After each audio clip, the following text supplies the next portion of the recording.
So hello guys, welcome back to my channel. So guys, आज की इस video में हम डिस्कस करने वाले हैं कुछ और प्रीवियस ईयर क्वेश्चन पीएसआई और नेट के।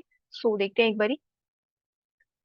सो क्वेश्चन है हमारे पास, in the 19 N NMR spectrum of पीएफ5। सो यहाँ पर हमें 19 एफ एनएमआर स्पेक्ट्रम देखना है। पीएफ5 मॉलिक्यूल हमारे पास है। The number of signals and multiplicity at room temperature are. So यहाँ पर हमें क्या फाइंड आउट करना है guys? Number of signals find out करनी है और उसकी मल्टीप्लिसिटी भी। और कहाँ पर फाइंड करना है, कौन से टेम्परेचर पर, ये चीज आपको जरूर ध्यान रखनी है। सो हेट्रोन्यूक्लियर एनएमआर के लिए आपको क्या ध्यान रखना है कि टेम्परेचर कैसा गिवन है। हाई टेम्परेचर है, रूम टेम्परेचर है, या फिर लो टेम्परेचर पर आपको बताना है नंबर ऑफ सिग्नल्स। बिकॉज यहाँ पर जो सिग्नल्स होते हैं ना, वो टेम्परेचर के अकॉर्डिंग वेरी करते हैं। ठीक है। सो वेरी कैसे करेंगे? जैसे रूम टेम्परेचर और हाई टेम्परेचर पर अगर हम बात करें तो सिग्नल सेम आते हैं। बट हमारे पास अगर क्वेश्चन में लो टेम्परेचर गिवन है, सो लो टेम्परेचर के केस में जो नंबर ऑफ सिग्नल्स है वो चेंज हो जाते हैं। ठीक है, डिफरेंट आते हैं नंबर ऑफ सिग्नल्स। सो अब ऐसा क्यों? सो इसके लिए सबसे पहले हम क्या देखेंगे, पीएफ5 मॉलिक्यूल की शेप। सो पीएफ5 मॉलिक्यूल की अगर हम शेप की बात करें तो इसके लिए आपको थोड़ा सा केमिकल बॉन्डिंग का आइडिया होना चाहिए। और जैसे हम वेस्पर से निकालते हैं ना स्टेरिक नंबर और उसके बाद शेप, तो वैसे ही हम सेम यहाँ पे निकालने वाले हैं। सो स्टेरिक नंबर हम कैसे फाइंड आउट कर सकते हैं किसी भी मॉलिक्यूल का? सो हाफ इंटू में। सो यहाँ इंटू में क्या आता है, सबसे पहले तो जो सेंट्रल एटम प्रेजेंट है उसके वैलेंस इलेक्ट्रॉन्स। सो यहाँ पर हमारे पास है फॉस्फोरस। अब फॉस्फोरस ग्रुप 15 का मेंबर है। सो इसके जो वैलेंस इलेक्ट्रॉन्स होते हैं वो कितने होते हैं? 5, जैसे नाइट्रोजन के होते हैं। ठीक है। सो यहाँ पर आ जाएगा हमारे पास 5। प्लस हम क्या देखते हैं यहाँ पर, नंबर ऑफ मोनोवेलेंट एटम्स। सो देखो यहाँ पर अगर हम सराउंडिंग एटम में बात करें, सो ये सराउंडिंग एटम कितने हैं? टोटल 5। ठीक है। सो सराउंडिंग एटम्स में आपको क्या कंसिडर करनी है? सिर्फ मोनोवेलेंट एटम्स। मोनोवेलेंट एटम्स का नंबर आपने कंसिडर करना है। फॉर एग्जाम्पल अगर आपके पास डाइवेलेंट एटम है कोई, जैसे ऑक्सीजन प्रेजेंट है, ठीक है, सो इस केस में हम इसको नहीं इंक्लूड करेंगे बिकॉज ऑक्सीजन कैसा है? डाइवेलेंट। सो आपने कंसिडर करनी है जिसके जिसके पास वैलेंस इलेक्ट्रॉन्स 1 हो, या फिर मोनोवेलेंट एटम सिंपल। ठीक है। सो यहाँ पर अब देखो जो फ्लोरीन है, फ्लोरीन कैसा है? मोनोवेलेंट एटम है। सो मोनोवेलेंट एटम है तो इसका कितना नंबर आएगा? 5 फ्लोरीन प्रेजेंट है तो 5। और देखो यहाँ पर कोई चार्ज नहीं है, ये कोई आयनिक स्पीशीज तो नहीं है। ठीक है, जैसे आपने ये देखा होगा PH4 पॉजिटिव। सो यहाँ पर चार्ज मेंशन है। सो यहाँ पर कोई भी चार्ज नहीं है। ठीक है, जो हमारा मॉलिक्यूल गिवन है ये कैसा है? न्यूट्रल। कोई आयनिक स्पीशीज नहीं है ये। सो यहाँ पर हम क्या कर सकते हैं, +0 और -0 चार्जेस के लिए कोई चार्ज नहीं है यहाँ पर। ठीक है। सो इसको अगर आप सॉल्व करोगे, सो यहाँ पर हमारे पास आ जाएगा 10/2 = 5।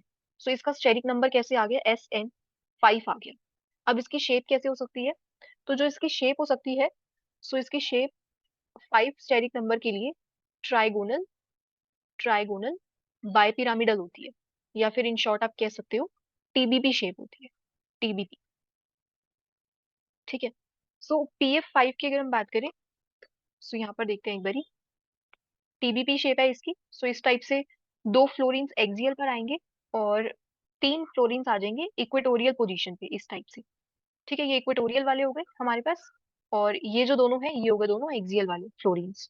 सो टोटल 5 फ्लोरीन्स है हमारे पास। अब देखो यहाँ पर, अब अगर हमें रूम टेम्परेचर गिवन है, एट रूम टेम्परेचर पर और high temperature, eight room temperature और हाई टेम्परेचर, एक तो ये हो गया हमारे पास केस। एक आपको क्या देखना है, कौन सा वाला case? At low temperature. Because low temperature वाला भी आ जाता है क्वेश्चन कि लो टेम्परेचर पर कितने सिग्नल्स आ रहे हैं। ठीक है। सो देखो रूम टेम्परेचर पे ना, जो ये सारे फ्लोरीन्स हैं, टेम्परेचर बहुत ज्यादा है ना। ठीक है, तो ये सारे फ्लोरीन्स है ना, ये इधर से उधर होंगे। इधर से उधर मीन्स हम इन्हें आइडेंटिफाई नहीं कर पाएंगे, ये रोटेशन में होंगे। जैसे ये फ्लोरीन यहाँ पर, ये फ्लोरीन यहाँ पर। सो हम इन फ्लोरीन्स को ना बता नहीं सकते एग्जैक्टली। ठीक है, कि एग्जैक्टली इसमें से कौन सा भी एक्सियल पर है और कौन सा इक्वेटोरियल पर है, बिकॉज यहाँ पर रोटेशन हो रही है हाई टेम्परेचर पर। ठीक है। सो यहाँ पर अब क्या हो रही है, हमारे पास रोटेशन हो रही है, और रोटेशन की वजह से हम नहीं बता पाएंगे कि यहाँ पर, रोटेशन की वजह से जो सारे फ्लोरीन्स हैं वो कौन सा एक्सियल पर है और कौन सा इक्वेटोरियल पर है। सो इस वजह से सारे फ्लोरीन कैसे दिखते हैं, मींस जो सिग्नल आता है ना रूम टेम्परेचर पर या फिर हाई टेम्परेचर पर, वो सबका सेम आता है। चाहे वो एक्सियल वाला फ्लोरीन हो या फिर इक्वेटोरियल वाला, सबका सेम आता है। हम आइडेंटिफाई नहीं कर सकते यहाँ पर कि कौन सा एक्सियल है और कौन सा इक्वेटोरियल है। सो इट मीन्स इसको हम एज्यूम कर लेते हैं, सो इन सबका सिग्नल आ रहा है सेम, सो इसको हम 1 1 एज्यूम कर लेते हैं इस टाइप से। सो सारे फ्लोरीन्स इक्विवेलेंट है एट रूम टेम्परेचर पर। ठीक है। अब ऐसे अगर लो टेम्परेचर की बात करें, सो लो टेम्परेचर पे आप समझ रहे हो जो रोटेशन है ना वो नहीं हो सकती। ठीक है, लो टेम्परेचर पर जो रोटेशन है वो फ्रीज हो चुकी है। जो ये जितने भी फ्लोरीन्स लगे हैं एक्सियल और इक्वेटोरियल पर, अभी सारे फ्रीज हो चुके हैं। सो यहाँ पर रोटेशन पॉसिबल नहीं है। सो रोटेशन पॉसिबल नहीं है, सो जो फ्लोरीन जैसा है वैसा ही दिखेगा जिस पोजीशन पर है, सारे इक्विवेलेंट नहीं होंगे। ठीक है। सो इस केस में लो टेम्परेचर पर जितने भी एक्सियल वाले फ्लोरीन्स है, ये हो गए हमारे पास एक्सियल वाले। सो इसको हम ए मार्क कर देते हैं, एफ ए और एफ ए, ये एक्सियल वाले हो गए हमारे पास। सो इन दोनों का सिग्नल एक आएगा, और ये इक्वेटोरियल वाले इसको ई से मार्क कर देते हैं। इन तीन फ्लोरीन्स का सिग्नल एक आएगा। सो यहाँ पर नंबर ऑफ सिग्नल्स कितने हो गए रूम टेम्परेचर पर? नंबर ऑफ सिग्नल्स कितने हो गए? 2। और यहाँ पर बिकॉज यहाँ पर सारे फ्लोरीन कैसे थे, इक्विवेलेंट थे रूम टेम्परेचर पर, सो यहाँ पर नंबर ऑफ सिग्नल्स कितने हो जाएंगे? 1। सो ये चीज आपने ध्यान रखनी है कि लो टेम्परेचर पर या फिर हाई टेम्परेचर पर जो नंबर ऑफ सिग्नल्स रहते हैं वो कितने आते हैं? 1। सारे इक्विवेलेंट होते हैं, और लो टेम्परेचर पर हमने देख लिया। बट जो अभी वाला क्वेश्चन हमें गिवन है ना, वहां पर हमसे किसके लिए पूछा है? वहां पर हमसे पूछा था हाई टेम्परेचर पर और रूम टेम्परेचर पर। रूम टेम्परेचर के लिए पूछा है। ठीक है। सो लो टेम्परेचर को हम हटा देते हैं अभी के लिए, सिर्फ हमें किसका बताना है? रूम टेम्परेचर का। सो रूम टेम्परेचर के अकॉर्डिंग जो सिग्नल्स आ रहे हैं वो कितने आ रहे हैं? 1। सो अगर हम ऑप्शन देखें एक बार, सो देखो फर्स्ट ऑप्शन हो सकता है, सेकंड हो सकता है, थर्ड और फोर्थ तो नहीं है। ठीक है। सो नंबर ऑफ सिग्नल्स आ गए। अब हमें क्या देखनी है? मल्टीप्लिसिटी। अब मल्टीप्लिसिटी के लिए हम क्या चेक करते हैं? मल्टीप्लिसिटी के लिए हम कौन सा फॉर्मूला यूज करते हैं? 2ni+1, ये फॉर्मूला यूज करते हैं स्पिन मल्टीप्लिसिटी निकालने के लिए। ठीक है। सो यहाँ पर n क्या है? बेसिकली ये जो n है ये बताता है हमें कि कितने नेबरिंग में हमारे न्यूक्लियाई प्रेजेंट है। ठीक है, नंबर ऑफ नेबरिंग न्यूक्लियाई। और ये जो i है, ये i क्या है? Basically nuclear spin quantum number i। ठीक है। सो देखो अब हमें किसका देखना है यहाँ पर? 19 FNMR का स्पेक्ट्रम देखना है ना। सो आपने ये चीज जरूर ध्यान रखनी है कि हम 19F का देख रहे हैं या फिर 31P का देख रहे हैं, फॉस्फोरस का। सो अभी वाले क्वेश्चन में हमें बताना है किसके लिए? 19F NMR के लिए इसकी बात हो रही है। ठीक है। सो देखो यहाँ पर हमें फ्लोरीन्स का बताना है ना। अब देखो ये सारे फ्लोरीन तो सेम है, ये सारे फ्लोरीन तो कैसे हैं? सेम। सिग्नल एक आने वाला है। अब ये पांचों के पांचों फ्लोरीन्स, ठीक है, जिनका सिग्नल एक आने वाला है, वन ओनली। ठीक है। सो ये सब किसके साथ कपल कर सकते हैं? जो इसके नेबरिंग में न्यूक्लियाई प्रेजेंट होगा। सो देखो अभी इसके नेबरिंग में क्या प्रेजेंट है? फॉस्फोरस प्रेजेंट है। और ये फॉस्फोरस कैसा है? अगर आप फॉस्फोरस देखोगे 31P।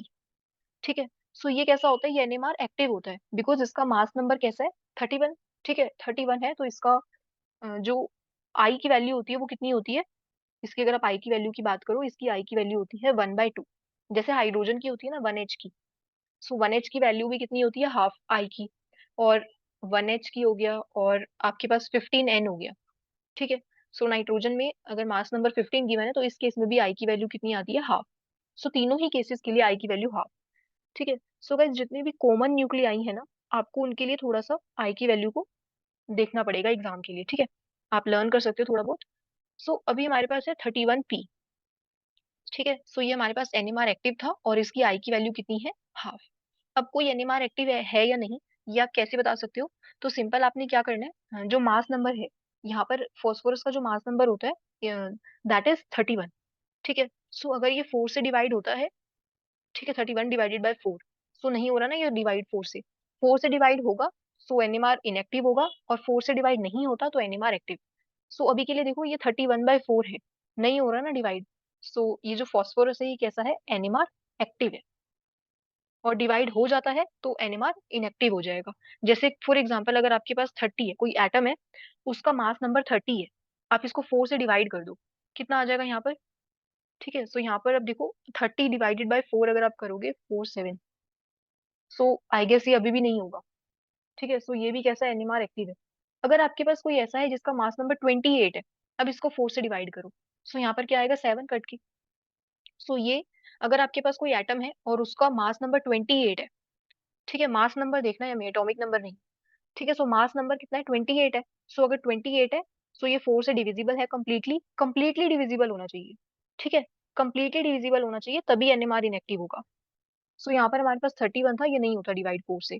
ठीक है। So this is NMR active. अब इसकी आई की वैल्यू कितनी होती है? हाफ, ये आपको याद रखनी पड़ेगी। और नेक्स्ट अगर हम यहाँ पर देखें, सो देखो 2 इंटू, अब ये n क्या है हमारे पास, सो देखो हम यहाँ पर किसका कंसिडर कर रहे हैं स्पेक्ट्रम, 19 FNMR का ना। सो 19 FNMR, अब फ्लोरीन किसके साथ कपल करने वाला है, फॉस्फोरस के साथ, और फॉस्फोरस का नंबर कितना है, so this is the number of neighbouring nuclei. ठीक है, सो जो टारगेट न्यूक्लियाई है या जिसके लिए आप स्पेक्ट्रम देख रहे हो फ्लोरीन के लिए, उसका नंबर आपको नहीं यहाँ पर लगाना। सो ये चीज आपको बहुत ध्यान रखनी है। ठीक है, सो यहाँ पर कौन सा नंबर आएगा, आप जिसके लिए भी एनएमआर की बात कर रहे हो उसके नेबरिंग में कितने न्यूक्लियाई प्रेजेंट है। ठीक है, जो एनएमआर एक्टिव है, जो एनएमआर एक्टिव है ये आपको देखना है। ठीक है, सो यहाँ पर फॉस्फोरस प्रेजेंट है और फॉस्फोरस का नंबर कितना है, 1। सो 1 इंटू में आई की वैल्यू कितनी है यहाँ पर, हाफ, फॉस्फोरस की, +1। सो अगर आप इसको सॉल्व करते हो, सो यहाँ से आ जाएगा 1 + 1 2। सो यहाँ पर मल्टीप्लिसिटी कितनी आ गई हमारे पास, मल्टीप्लिसिटी 2 आ गई। ठीक है, सो इट मीन्स 5 फ्लोरीन्स का एक सिग्नल आ रहा है, 5 फ्लोरीन्स का एक सिग्नल आ रहा है, और कैसा आ रहा है, 2 मीन्स डबलेट आ रहा है। सिग्नल एक है और मल्टीप्लिसिटी कैसी है, डबलेट आ रहा है, 2। 3 होता तो ट्रिपलेट आता, 4 होता तो उसके अकॉर्डिंग आपने देखना था। सो अभी के लिए हमारे पास क्या आ रहा है, डबलेट आ रहा है। ठीक है, सो इस टाइप से आप देख सकते हो। सो अगर हम ऑप्शंस की बात करें तो फर्स्ट ऑप्शन तो इनकरेक्ट है, सिंगलेट तो नहीं आ रहा, डबलेट आ रहा है, तो सेकंड ऑप्शन इज करेक्ट। ठीक है, सो यहाँ पे सिग्नल एक है नंबर और मल्टीप्लिसिटी कैसी है, डबलेट आ रहा है। ठीक है, so second option is the correct answer guys, and that's all for today, and thank you so much for watching.